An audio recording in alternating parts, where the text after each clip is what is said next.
오늘 우리에게 주신 하나님의 말씀 창세기 4장 5절에서부터 12절 말씀입니다. 우리 같이 한번 합독하겠습니다. 가인과 그의 재물은 받지 아니하신지라. 가인이 몹시 분하여 안색이 변하니 여호와께서 가인에게 이르시되 내가 분하여 함은 어찌 됨이며 안색이 변함은 어찌 됨이냐. 내가 선을 행하면 어찌 낯을 들지 못하겠느냐. 선을 행하지 아니하면 죄가 문에 엎드려 있느니라. 죄가 너를 원하나 너는 죄를 다스릴지니라. 가인이 그의 아우 아벨에게 말하고 그들이 들에 있을 때에 가인이 그의 아우 아벨을 쳐 죽이니라. 여호와께서 가인에게 이르시되 내 아우 아벨이 어디 있느냐. 그가 이르되 내가 알지 못하나이다. 내가 내 아우를 지키는 자니까. 이르시되 내가 무엇을 하였느냐. 내 아우의 핏소리가 땅에서부터 내게 호소하느니라. 땅이 그 입을 벌려 내 손에서부터 내 아우의 피를 받았은즉 내가 땅에서 저주를 받으리니 내가 밭을 갈아도 땅이 다시는 그 효력을 내게 주지 아니할 것이요 너는 땅에서 피하며 유리하는 자가 되리라. 아멘. 여러분 한 주간 동안 잘 지내셨습니까? 너무 무더워지는데 제가 여러분에게 꼭 알려드리고 싶은 건 기후학자들이 올해가 제일 시원하답니다. 올해를 즐기세요. 다 내년에는 더 더울 겁니다. 그러니까 올해 빨리 지나가면 좋은 게 아니라 올해 지나가면 더 더워진대요. 그만큼 환경이 다 무너진 세상 우리가 살아가고 있죠. 여러분 우리가 이 땅에서 이 세상에서 뭘 건지고 얻으려고 하면 실망만 하실 겁니다. 오늘 말씀에도 있는 것처럼 땅이 효력을 다 잃어가고 있어요. 그죠? 이미 하나님께서 주신 그 땅이 가인이 범죄했을 때부터 효력을 잃어갔는데 가시덤불과 어묵기밖에 안 내놨는데 그나마도 더 심각한 상황으로 가고 있습니다. 전 세계가 전쟁과 또 기근과 또 수없이 많은 자연재해가 넘치고 있을 때에 성도인 저와 여러분들은 그럼 우리는 무엇을 바라보고 가야 되는가를 꼭 아셔야 돼요. 계시록에 나와 있는 것처럼 성도들에게만 하나님의 약속하신 새하늘과 새 땅을 바라보는 그런 삶을 살아가시기 바랍니다.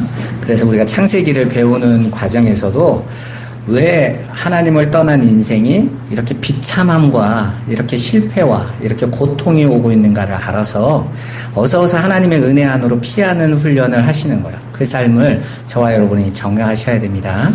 오늘은 가인이 동생을 살해한 그 동인에 대해서 살펴보면서 그렇게 할 수밖에 없었던 그 하나님을 떠난 인생에서 나타나는 그 원인을 통해서 저와 여러분들이 어떤 삶을 살아가야 되는 것이 정말 인간다움이 뭔지 하나님이 창조하신 그 첫사람 아담에게 선악과를 따먹기 전에 주셨던 그 은혜 그리고 우리가 완성되어져서 새하늘과 새 땅에서 살아갈 때 우리의 삶이 어떤 삶인지 한번 알아봤으면 좋겠습니다.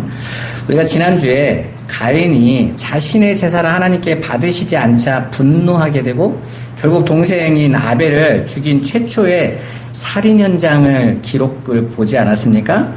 그러한 모든 것들이 사실은 우리가 하나님께 드리는 예배에 대한 오해에서 진행되고 있어요. 여러분 예배가 뭐죠? 많은 분들이 예배를 그냥 단순한 종교적인 행위라고 생각합니다. 제가 대학 다닐 때 우리 교수님이 이런 말씀을 하시더라고요. 저 강화도에 가면 보문산가 그 큰 절이 있죠. 이렇게 올라가가지고 이렇게 절을 이렇게 구경하다가 이게 주지 스님을 만난 거예요.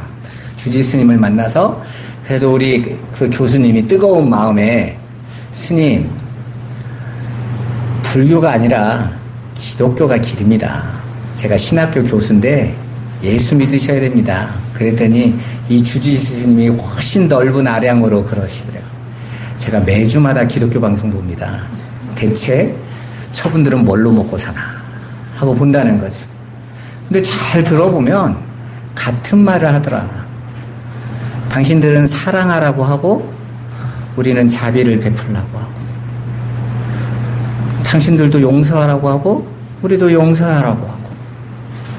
근데 왜 굳이 기독교만 믿어야 되냐 하는데 그 교수님이 그러더라고요. 정말 그리고 나서 와가지고 기독교 방송을 들어봤더니 정말 똑같네. 정말 중요한 아벨의 제사가 빠져 있어요. 기름을 드리는 거, 그리스도를 드리는 거.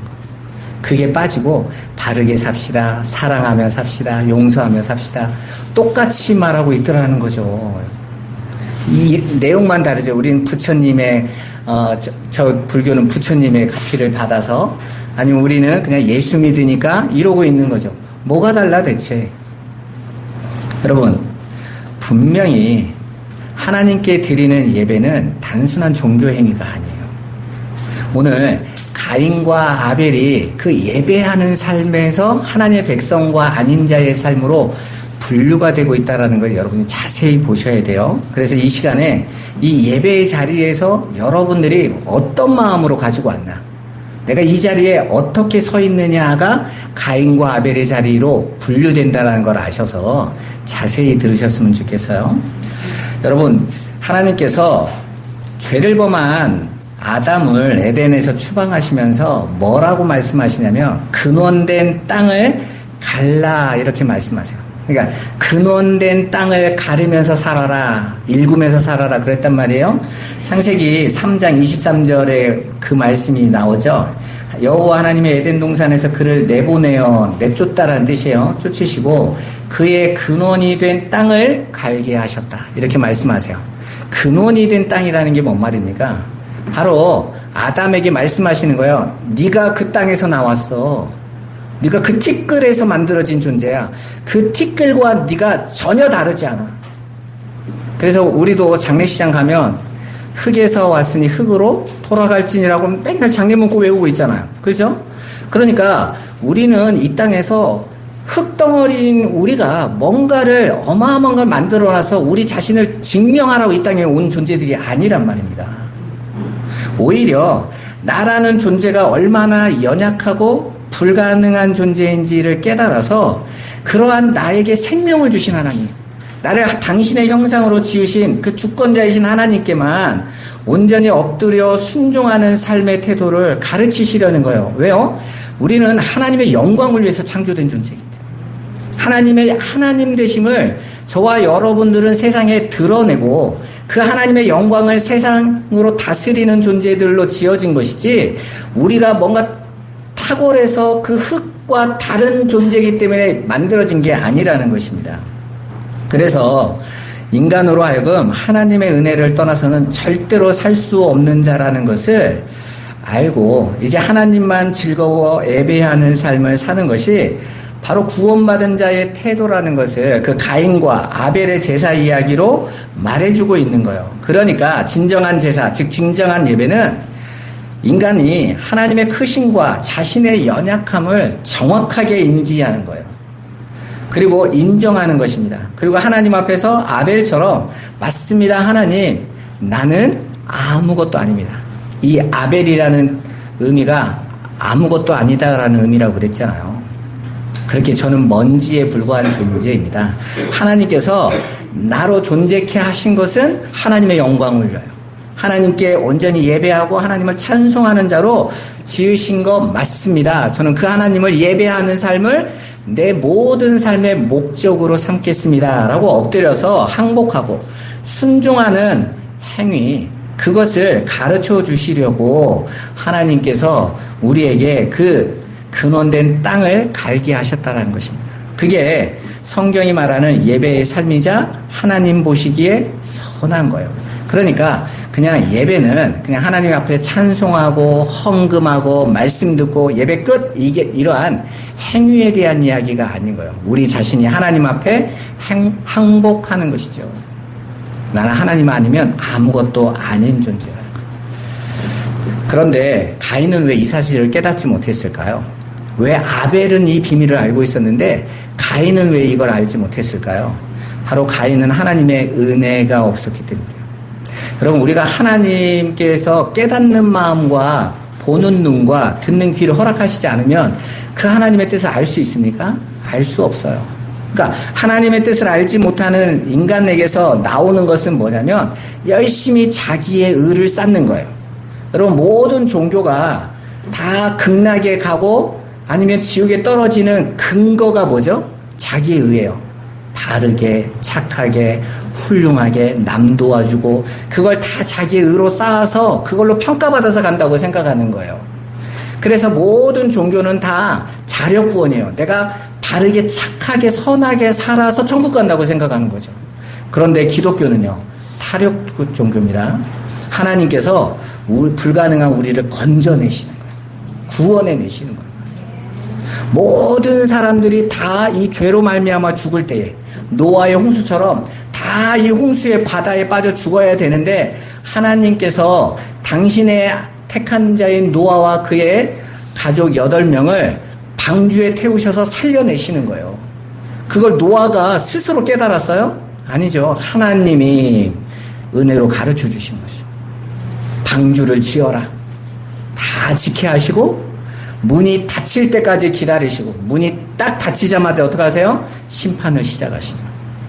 하나님의 은혜였던 거예요. 근데 그 은혜가 없으면요, 인간은 결국은 자기 의 쌓는 삶밖에 안 된다는 거예요. 우리가 하나님을 믿지 않는 사람도 얼마든지 훌륭하게 살잖아요. 착하고 따뜻하고 얼마나 많습니까? 그런데 그들은 모두가 결국은 자기의 쌓는 것밖에 안 되기 때문에 하나님은 그거 안 보신다고 말한 거예요. 그렇게 하나님께 드리는 그 예배가 가인과 아벨이 달랐던 것입니다. 가인은 여전히 자신을 믿고 의지했어요. 자기 자신에게는 다른 구원자가 필요 없다라고 생각합니다. 나를 구원하는 건 나다라고 여긴 거예요.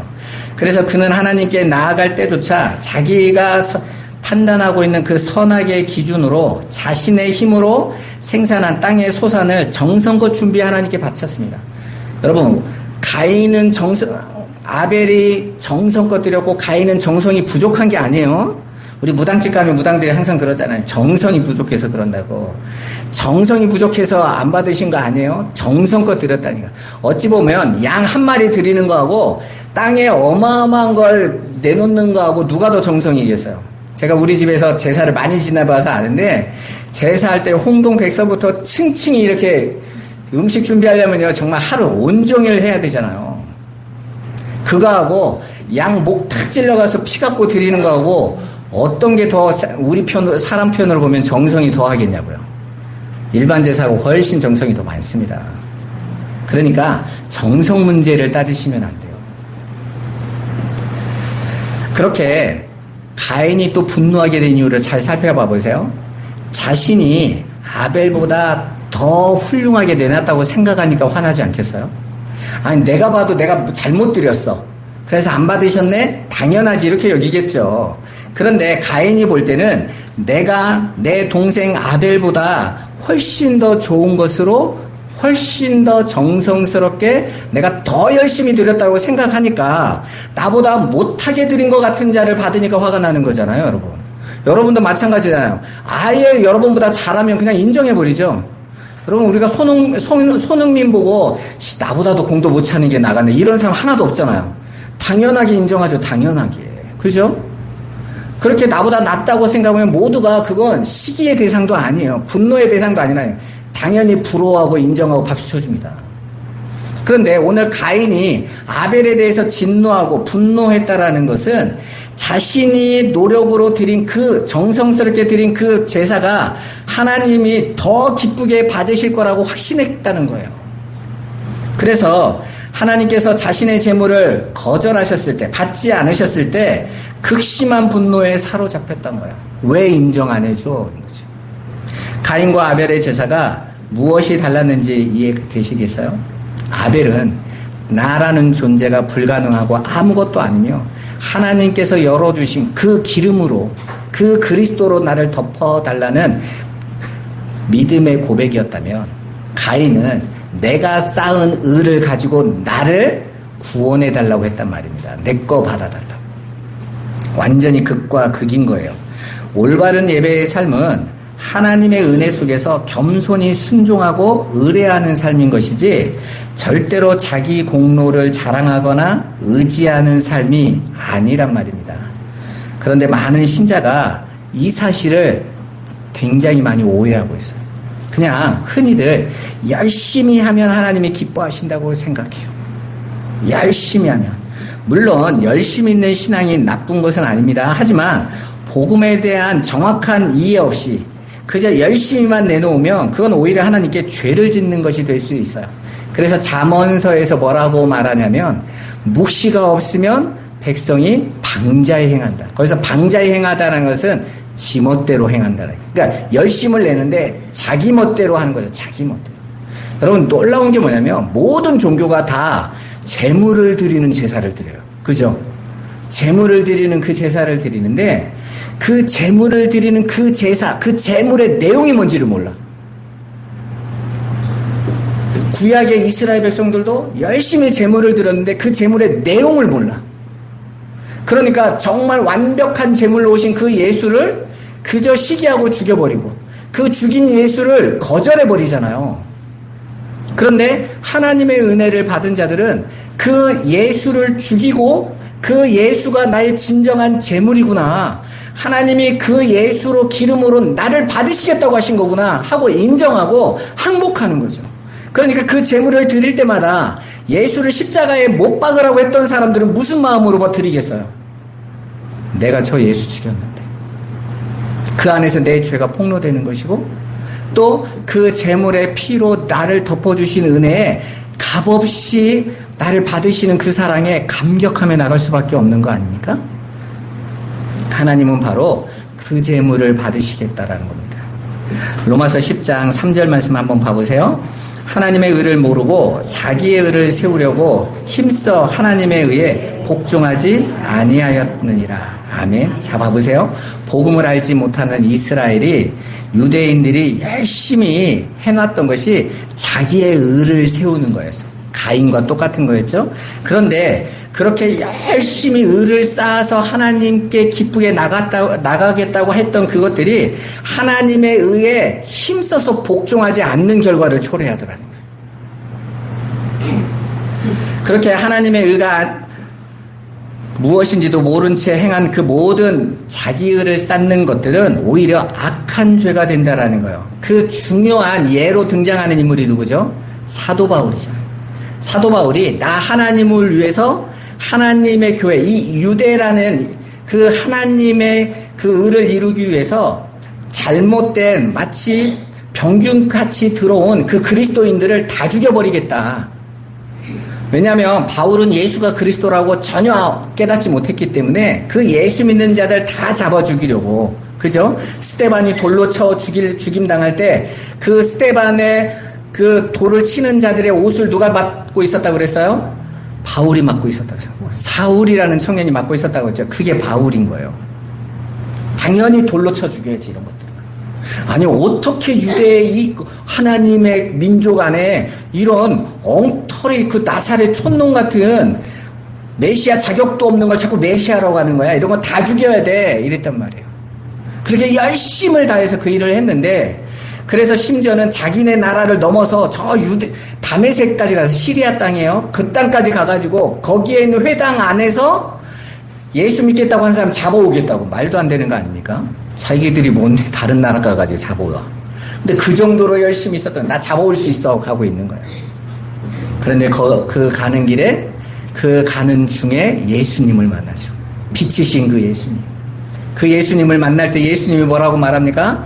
사울아, 사울아, 네가 어찌하여 나를 박해하느냐? 주여 누이십니까? 나는 네가 박해하는 예수다. 내가 하나님인데 너 왜 나 자꾸 박해해? 거기에서 바울이 얼마나 놀랬겠어요. 나 하나님의 이렇게 열심히 잘하고 있다고 했는데 오히려 하나님을 지금 대적하고 있는 자, 교회를 박해한 자가 된 거예요. 그래서 빌립보서 3장에 내가 하나님에게 열심을 냈는데 그 열심이 교회를 박해하는 것밖에 안 됐어 라는 거예요. 오히려 하나님 나라를 대적하는 자가 된 거죠. 가인의 열심이 그거였단 말이에요. 하나님의 뜻을 알지 못하는 그러한 인간 편에서의 의는 다 하나님을 대적하는 거예요. 오늘날 교회도 마찬가지입니다. 전도 열심히 해야죠. 기도 열심히 해야 됩니다. 봉사도 하고 또 하나님께 힘써 예배 드려야 됩니다. 그런데 그 열심이 방향이 다르다면 어떻게 되겠어요? 하나님의 뜻과 다른 거라. 기도를 5시간, 6시간 금식을 40일씩 하는데 하나님의 요구하시는 게 아니라면 어떻게 되겠어요? 그건요, 열심히 하고 하나님을 대적하고 있는 거예요. 여러분, 우리가 의롭게 되는 것은 우리의 노력이나 열심으로 되는 것이 아니에요. 오직 예수 그리스도의 의를 값없이 거저주신 하나님의 은혜를 통해서만 가능한 겁니다. 그래서 그 은혜를 선물로 받은 사람들은 그 은혜의 감격 속에 터져나오는 기쁨으로 이제 내가 지금까지 내 의를 쌓던 삶이 아니라는 것을 시인하고 하나님의 뜻에 순종하는 삶을 살아가기 위하여 열심히 노력하는 겁니다. 그것이 바로 진정한 그리스도인들의 열심인 거예요. 한마디로 그리스도인들의 열심은 자기를 부정하는 거예요. 자기 십자가를 지고 가는 거란 말입니다. 예수만 고백하는 거예요. 그게 그리스도인들의 열심인 거예요. 거기서 타져나오는 하나님께 드리는 헌금도 헌신도 봉사도 다 그 은혜에 감격해서 하는 거죠. 그래서 우리가 하나님의 뜻을 열심히 공부하고 알아가야 하는 이유예요. 하나님의 말씀을 모르면 엉뚱한 거 얘기한다니까. 그러면 가인이 아벨을 왜 살해하게 됐는지 그 동인에 대해서 한번 살펴보자고요. 우리가 성경을 통해 볼 때 아벨은 하나님이 자신의 예배를 받으시는 것으로 가인을 비웃거나 조롱하거나 판단하지 않았어요. 그런 이야기가 안 나오잖아요. 그냥 묵묵히 자신의 자리에서 올바른 예배의 삶을 살았을 뿐입니다. 그런데 왜 가인은 그런 아벨을 보고 죽여버립니까?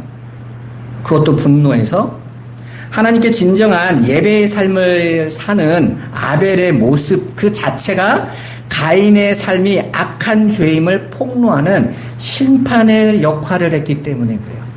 여러분, 교회 다니면 다 구원받지 이게 아니라 그 예수 안에서 그 교회에서 그 예수로만 드리는 예배하는 자들을 볼 때에 그냥 나도 교회 다녔어 하는 자들이 하나님 앞에서 입을 다물 수밖에 없게 된단 말이에요.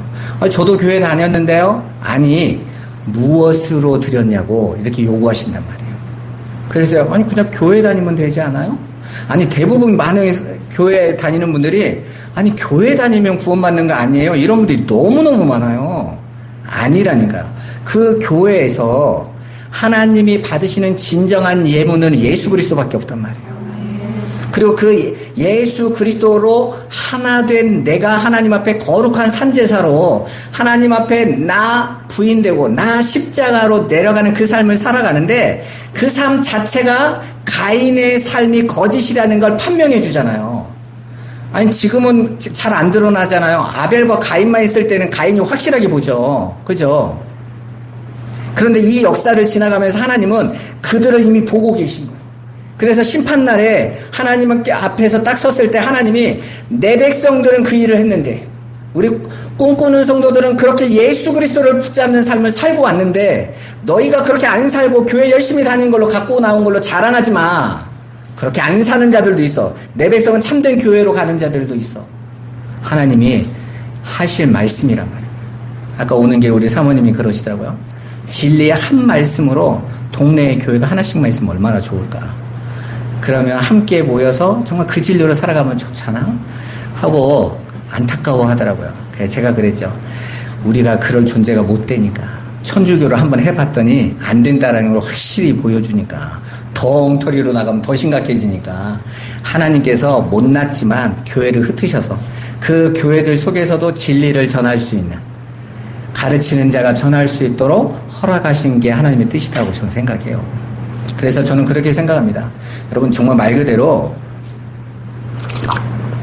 하나님의 은혜로 구원받는 거지만 거짓의 복음이 거짓말이 계속 선포되어지는 교회에서 구원받을 자의 가능성과 진리가 계속 나오는 곳에서 구원받을 가능성과 어떤 게 더 많겠어요?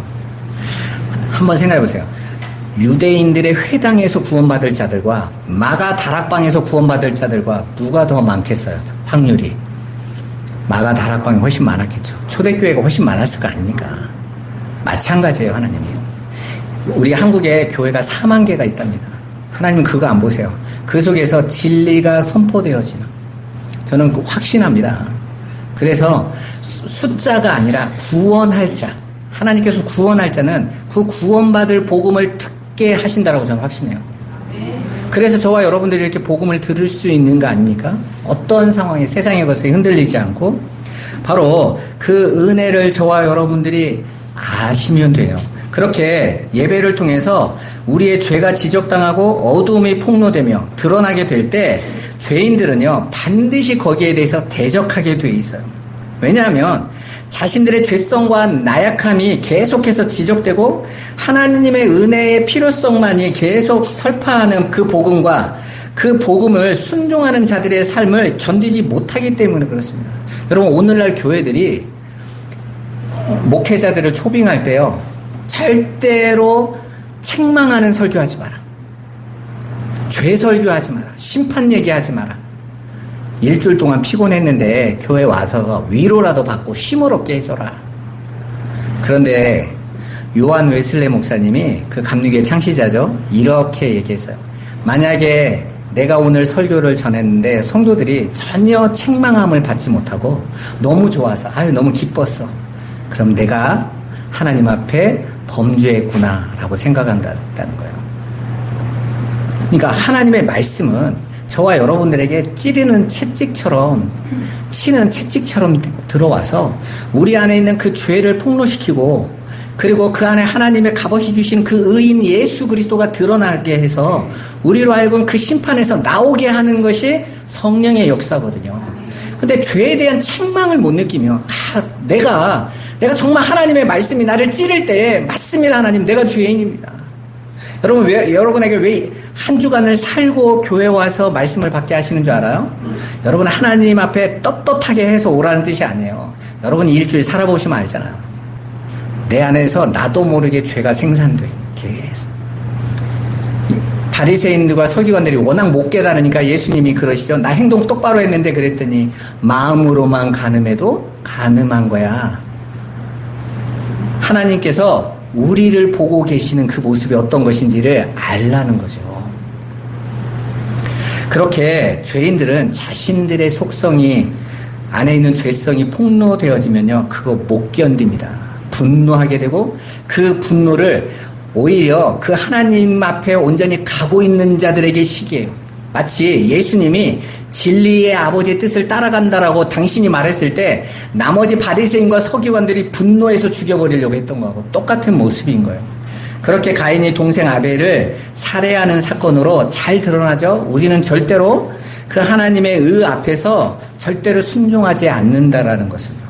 여러분, 하나님께 저주받고 에덴에서 추방된 자들에게서 나타난 첫 번째 죄의 열매가 살인이었어요. 그냥 좀 구타 이 정도가 아니에요. 처음부터 살인으로 출발합니다. 이걸 통해서 하나님 뭘 보여주세요? 하나님을 떠난 모든 인간들은 다 실은 근본적으로 다 살인자들이에요. 첫 번째 내놓는 열매가 살인인 거예요. 점점점 악해지는 게 아닙니다, 여러분.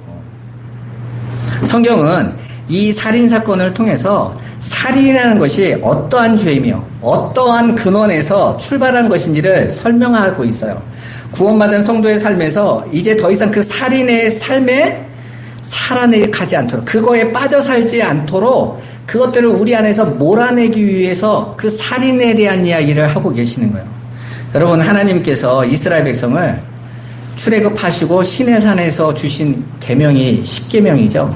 그 중에서 앞에 5계명은 하나님을 향한 계명이에요. 그래서 대신 하나님에 대한 계명이에요. 그래서 나 외에 다른 신을 섬기지 마라. 형상으로 만들지 마라. 그죠? 내 이름을, 여호와 이름을 망령되이 일컫지 말아라. 그리고 안식일을 거룩하게 지켜라. 내 부모를 공경하라. 그러신단 말이에요. 그리고 이제 이웃에 대한, 사람에 대한 대인 계명이죠. 그 대인 계명이 6계명부터 10계명까지 쭉 나오는데 그 중에 첫 번째 계명이 뭡니까? 살인하지 마라. 그렇게 성경은 살인에 대해서 아주 무섭게 경고합니다. 지금도 전 세계에서요, 살인죄는 대부분 다 사형입니다. 그죠? 특히 이슬람 사회 같은 경우는 살인, 무조건 살인이에요. 사형이에요. 이제는 뭐 우리끼리 막 조금 봐주지 뭐 자꾸 이러는 거지만, 원래 고대 사회에서부터요, 살인죄는 무조건 사형이에요. 용서가 없어요. 그런데 중요한 건 예수님은 그 살인죄를 그저 사람을 죽이는 것에만 국한하지 않으셨다. 이러면 곤란해지는 거거든요. 예수님은 형제를 향해서 노하는 것, 형제에게 나가라고 하는 것, 미련한 놈이죠. 쉽게 말해서 업신여겨서 하는 말이에요. 근데 뭐 우리 한국 사람들 같으면 만약에 이 기준으로 하면 다 지옥 가셔야 돼요. 우리는 기본적으로 이놈 저놈인데 뭐 한 번도 누구를 이렇게 좋은 표현으로 쓰지 못하는 민족인데, 그래서 이렇게 욕하는 것조차 모두 살인이라고 말씀하세요. 한마디로 너희는 원래 모두가 살인자들이야 라고 말하는 거예요. 그러니까 살인자들에게서 나오는 게 뭐예요? 살인의 말밖에 안 나오는 거죠. 한마디로 우리는 다 살인자 가인이라는 말이에요.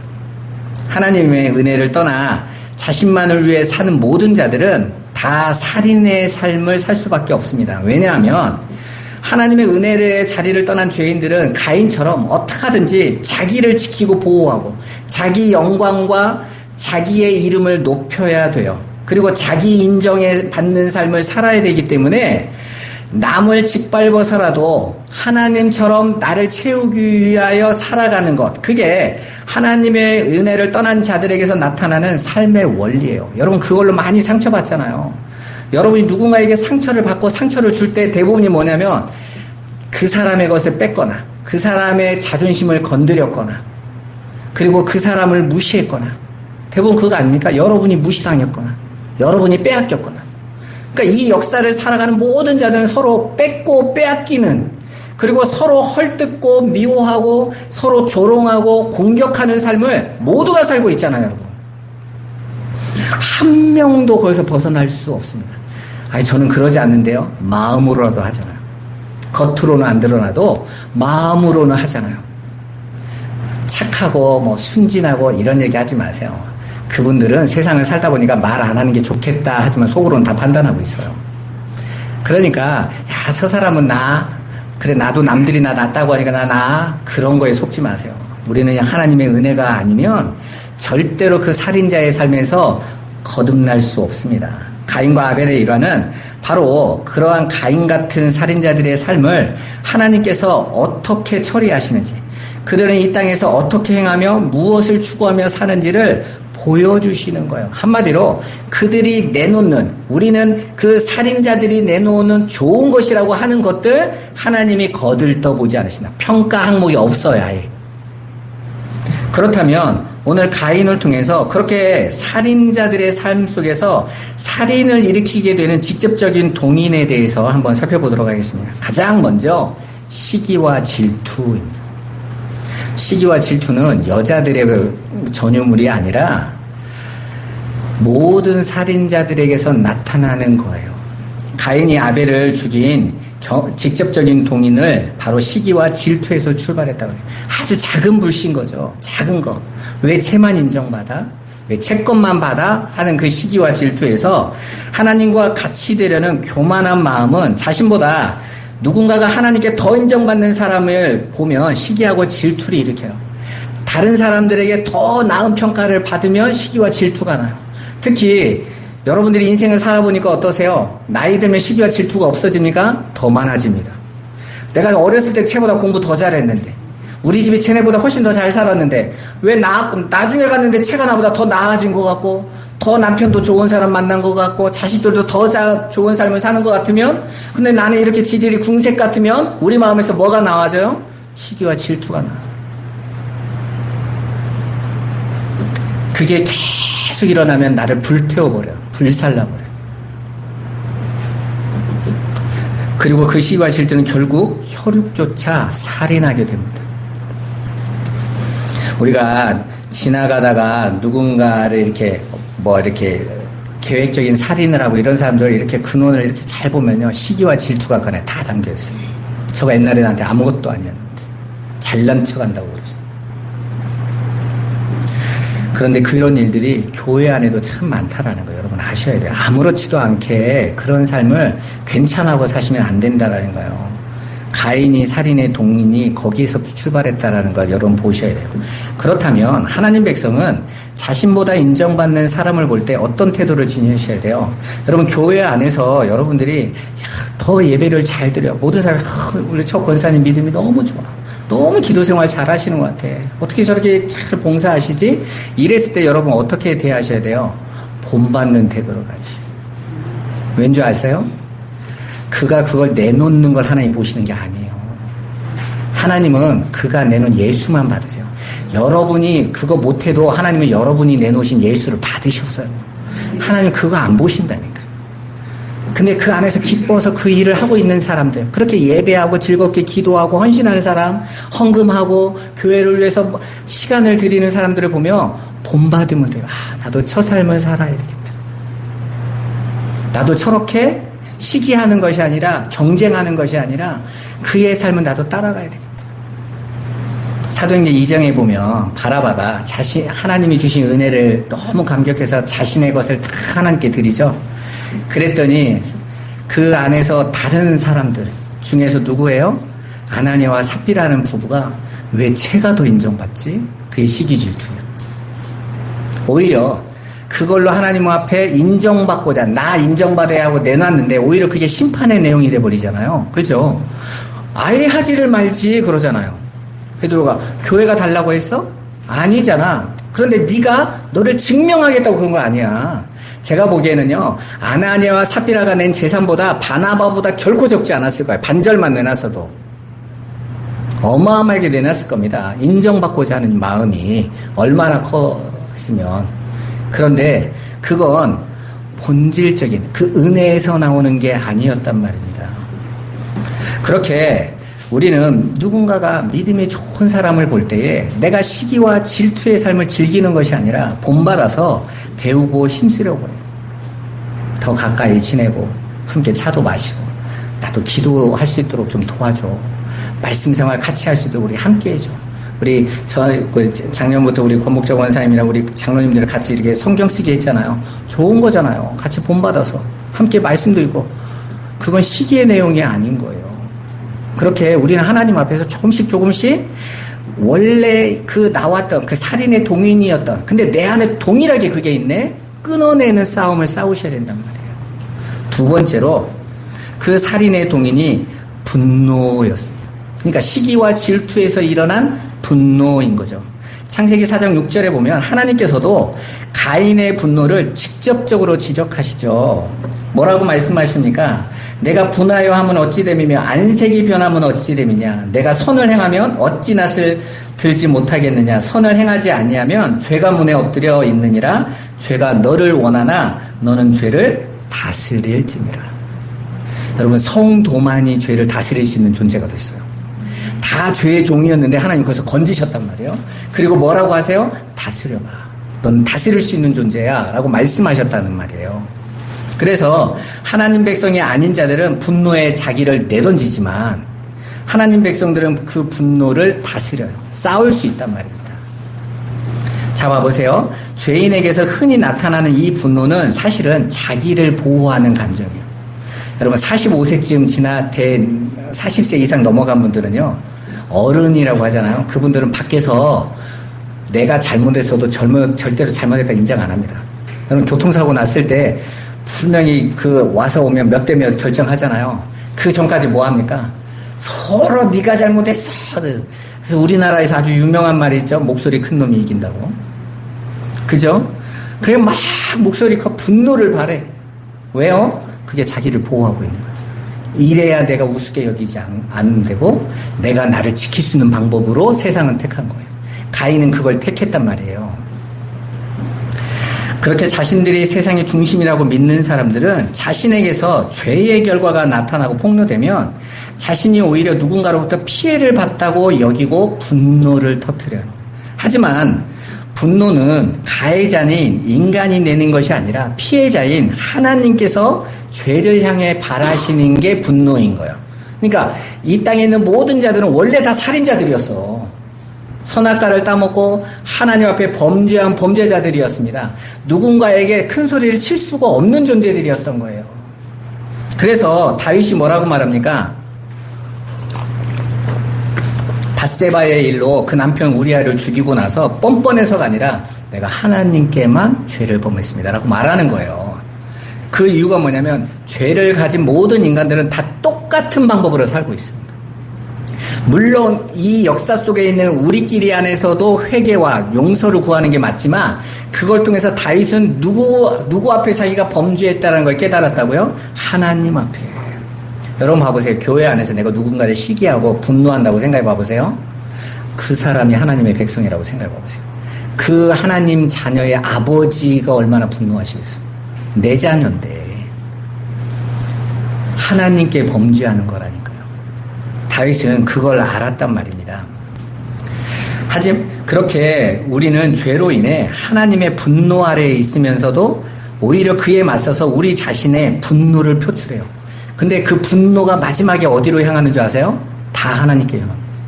사람들이 그러죠. 아니 하나님이 계신데 왜 전쟁이 터져? 하나님이 전쟁하라고 하셨나요? 아니죠. 인간의 욕심으로 전쟁이 터진 거잖아요.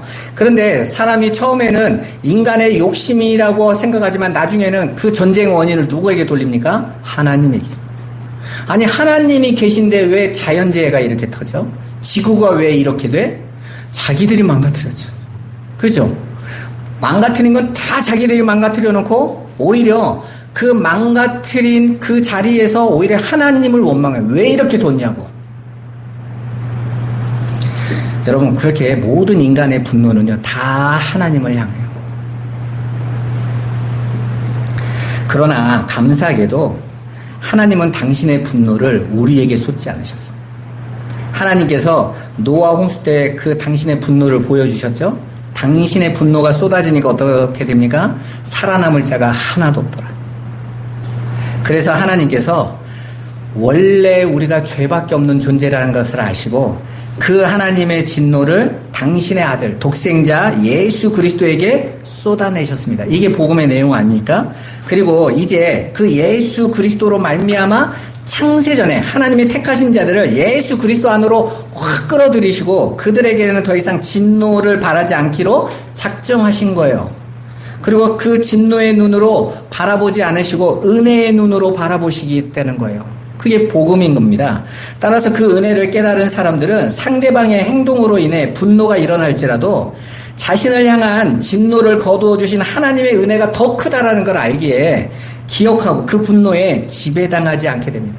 여러분 봐보세요. 사도 바울이 자기를 미워해서 죽이겠다고 하는 사람들, 내가 그놈들 내가 가만 안 둬 그럽니까? 자기를 매를 때리는 사람들, 그리고 자기가 세운 교회에서 자기를 비방하고 자기를 공격한 사람들, 너희들은 가만 안 둘 거야 이럽니까? 아니죠. 왜 그래요? 내가 스데반 죽인, 실제로 자기가 돌로 친 것도 아니에요. 죽인 것을 내 안에 품고 살아간다. 그런 나를 구원하신 그 측량할 수 없는 은혜가 너무 크기에 내가 누군가를 향해서 분노를 바라는 삶을 멈추게 되는 것이죠. 사실은 내가 분노 안에서 심판받아야 될 죄라는 것을 더 크게 자각하고 있었다라는 거예요. 그들이 성도들인 거예요. 그 은혜를 값없이 받았다고. 우리는 아직 죄된 육체를 입고 있기 때문에 분노할 수밖에 없어요. 분노가 나오죠. 화가 나오죠, 여러분. 부모님들이 자녀 보면 막 성질이 이렇게 나잖아요. 때로는 우리를 손해주는 사람이 있으면 어떻게 분노가 안 납니까? 교회 안에서도 얼마든지 날 수 있어요. 그런데 바울이 뭐라고 말하죠? 분은 낼 수 있어. 왜? 우리가 연약한 자들이니까. 그런데 그걸로 해가 지도록 품지 말아라. 그건 뭔 말입니까? 꼬박꼬박 싸워서 10년, 20년, 너 5년 전에 이러지 말라는 거예요. 그걸 계속 담고 있지 말라는 것입니다. 하나님께서는 저와 여러분들이 예수 그리스도 안에 서워지셨을 때 더 이상 우리의 죄를 보지 않으시겠다 하셨다. 그래서 하나님은 당신 백성들에게서 죄를 못 찾으세요. 왜? 그분이 기억을 잃어버리시기로 하셨다니까. 그래서 죄를 생각지도 않는다니까. 그래서 마귀가 얘가요, 언제 태어나서부터 엄마 이 말 안 들었고, 청소년 때는 이렇게 문제를 많았고, 이렇게 남에게 악했고, 그때 하나님이 그러신다는 걸 나 까먹었는데. 여러분, 우리 어머니들 봐보세요. 우리 어머니들. 부모님들. 여러분들이 맞은 거 기억 되게 잘 하시잖아요. 근데 때린 거 어머니를 기억하시던가요? 못 하십니다. 근데 맞았던 이유가 분명히 있을 건데, 왜 했는지를 생각지 못하세요. 왜요? 그냥 다 크고 자라나는 과정 속에 있는 거 다 잊어버리신 거예요. 그냥 사랑밖에 안 하시는 거예요. 하나님이 그걸 우리의 삶 속에 주셨던 거예요. 그래서 저와 여러분들은 이제 그 하나님의 은혜로 그 진노의 자리, 살인자의 자리에서 구원받았던 것을 알기에 더 이상 그 살인자 가인의 삶으로 나를 안 던지는 거예요. 왜 다시 분노의 종이 됩니까? 왜 다시 시기와 질투의 종이 되겠어요? 더 이상 그 자리에 들어가지 않게 되는 것이죠. 여러분, 이럴 때 있죠. 내가 예수를 믿고 옛삶을 끊어내려고 했더니 자꾸 다른 사람들이 그 옛날에 꼼짝도 못하는 사람들이 시비 거늘 때 있잖아요. 이걸 다시 한번 내 옛날에 거 한번 끄집어내 저걸 확 이럴 때가 얼마나 많습니까? 그때 여러분이 그 마음을 가지시라. 하나님께서 나를 살리셔서 나도 원래 저렇게 살았는데 거기서 나를 구원해 주신 거구나. 내가 저렇게 가인의 삶을 계속 살았다가는 분명 심판받는 삶이라고 성경이 말씀하셨는데 나를 이렇게 아벨의 자리로 오셨구나. 그래서 내가 이렇게 공격당할 수 있는 은혜를 주신 거구나. 그죠? 그래서 바울이 뭐라고 말합니까? 신라와 함께 그 빌립보 감옥에서 매 맞고 찬송하면서 어떻게 찬송할 수 있어요? 야, 내가 옛날에는 절대로 이런 상황 인정 안 했는데 내가 예수 때문에 이 자리에 와도 괜찮네 하는 거예요. 결론을 말씀드립니다.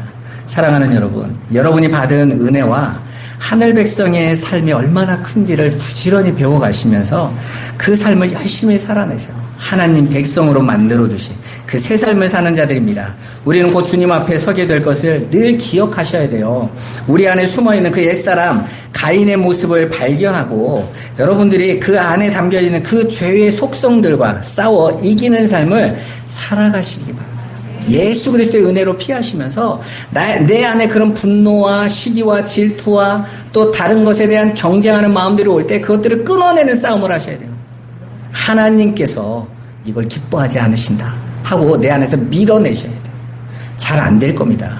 그래도 그 싸움을 싸우시라는 거예요. 오늘도 저와 여러분들이 가인이 동생을 살해한 동인을 살펴보면서 우리 안에 여전히 있다라는 거, 그리고 그것과 싸우고 우리를 구원하신 하나님의 은혜 안에 더욱더 들어가시기를 주님의 이름으로 축원합니다. 기도하겠습니다. 살아계신 아버지 감사합니다.